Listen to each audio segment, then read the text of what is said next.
The arbitrage strategy for property consultants. What is it and how can you use it to grow your business? That's what we're talking about in this video.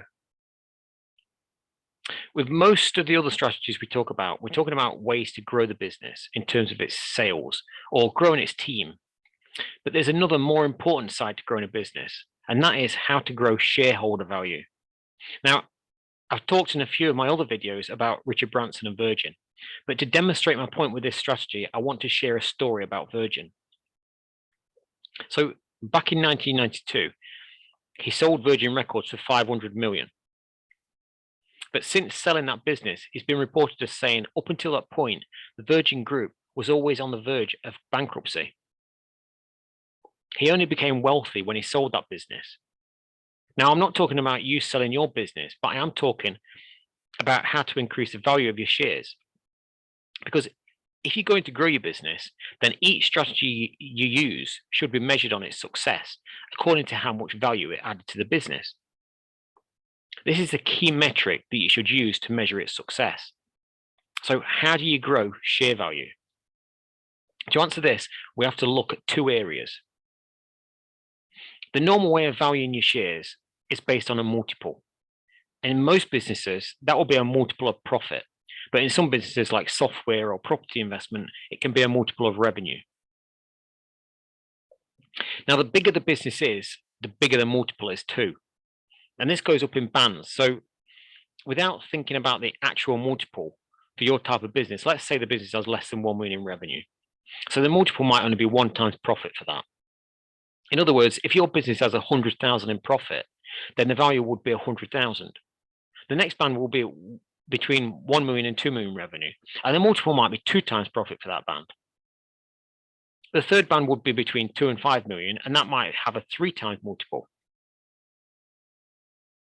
And so the multiple grows as the business gets bigger. Now, the other factor with the value of shares is about how easy it is to sell them. The easier it is to sell a share in a business, the more valuable it is because you can remove any risk from owning it. So to increase the ease of selling the shares, you have to have a market of buyers, and it has to be easy to buy and sell those shares. If you think of a small business, it's very difficult to sell your shares. And sometimes you might not want to sell all of your shares. You might only want to sell 10% just to give you some extra cash. But that's very hard to do in the average small business because there just isn't that marketplace there to do that. So looking at this from the opposite end of the scale, let's take a look at a publicly traded company on the London Stock Exchange.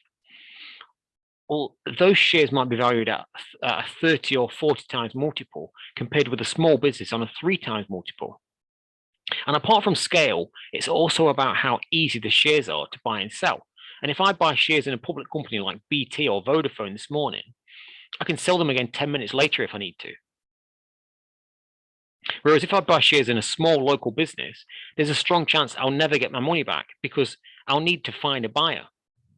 So if you know these two variables and what influences the value of your shares, how can you use this information to get what you want?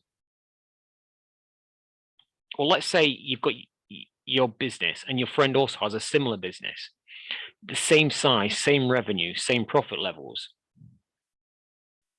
Well, if you put these together, that would mean you've jumped into the next band multiple. So you might have jumped from the 3 times multiple into the 4 or 5 times multiple without actually doing anything. Both businesses are exactly the same.